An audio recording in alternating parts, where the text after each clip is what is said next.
Hi everyone, আজকে ছাদ বাগানে চলে এসেছি সবজি নিতে। তো আজকে কি কি সবজি নেব আমরা তো আপনাদের সঙ্গে শেয়ার করব ভিডিওটা। আর ভিডিওটা দেখতে অবশ্যই লাইক দিয়ে ফুল ভিডিওটা দেখবেন, আমাদের চ্যানেলটা সাবস্ক্রাইব করে পাশে থাকবেন। তো এই হচ্ছে আমার ছাদ বাগানে সুন্দর সুন্দর সবজি। তো আজকে আমরা করলা, তারপর হচ্ছে ধুন্দুল বলে বা পুরকল বলে, তো আমরা পুরকল তুলে নেব।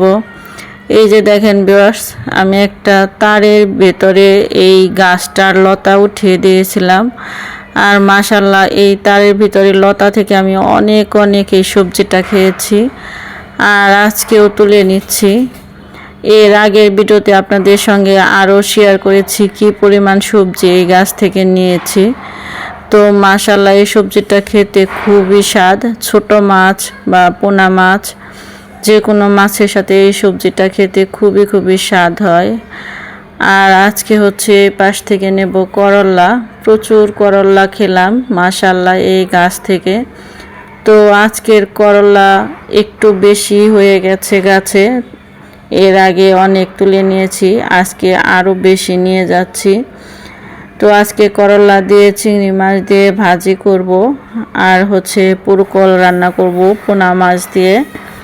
আর ছাদ বাগানে প্রত্যেকটা সবজি খেতে দারুণ মজার হয়, রান্না করলে একেবারে সফট হয়ে গলে যায়। প্রত্যেকটা সবজি খেতে খুবই স্বাদ। আর মাছ দিয়ে রান্না করলে, যেমন এখানে আছে আমার দুধ কচু, দুধ কচুটা কিন্তু এমনিতেও ভাজি করলে দারুণ স্বাদ হয়। তারপর বিভিন্ন প্রকারের আলু আছে ছাদ বাগানে, বেল আলু, তারপর হচ্ছে গাছ আলু, গোল আলু, এগুলো আছে। বেগুন আছে, ধুন্দুল আছে, করলা আছে। তারপর 3-4 রকমের শাক হবে। এই যে পাশেই আমি পাট শাক লাগিয়েছিলাম, পাট শাক হবে। তারপর কলমি শাক, পুঁই শাক, তারপর এমনিতে বিভিন্ন প্রকারের আরও শাক এমনিতেই হয়ে থাকে গাছের ভেতরে ভেতরে। এই পাঁচমিশালি শাকগুলো আরও স্বাদের হয়। আর এত পরিমাণ গাছ হয়েছে যে ভেতর দিয়ে আনতেই কষ্ট হয়ে যাচ্ছে। এই যে বেগুন তুলে নিচ্ছি। তো পাশের বাসার ভাবি আমাদের সবজি দেখে খুবই শখ করে, আমি তাকেও কিছু কিছু দিয়ে থাকি, বাসার ভাড়াটিয়াদেরও কিছু কিছু দিয়ে থাকি, তারাও অনেক স্বাদ বলে। এই যে দেখেন ভিউয়ার্স, এখানে লেটুস পাতা গাছটা একেবারে বড় হয়ে গেছে, এখন এটাকে তুলে ফেলবো, আবার নতুন করে লাগাবো। আর এই পাশেও দেখেন করলা, এই যে অনেক গাছের লতার ভেতর দিয়ে হয়েছে, দেখা যাচ্ছে না, খুঁজে খুঁজে বের করতে হয়।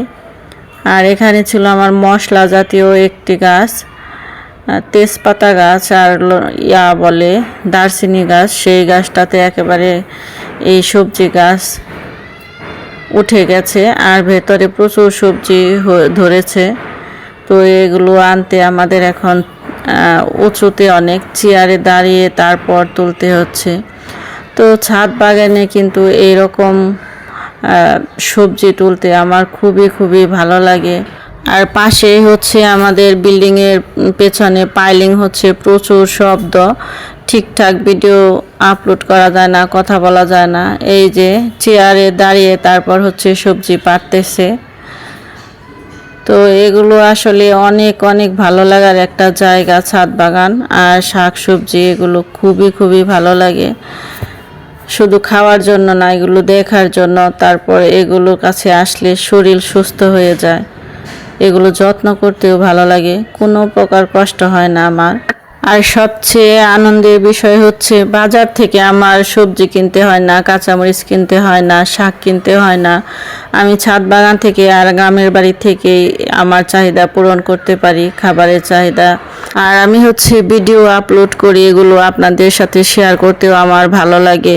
সব ভালো লাগা যদি মানুষ এভাবে ধরে রাখে, আমার কাছে মনে হয় সেটা কখনোই ছেড়ে যায় না। তো ভালো লাগা ধরে রাখাও জানতে হয়, শিখতে হয়। তো আমি এভাবেই প্রকাশ করে থাকি ভিডিওতে আমার ভালো লাগাগুলো। তো আপনারা সবাই লাইক, শেয়ার, কমেন্টস ও সাবস্ক্রাইব করে পাশে থাকবেন।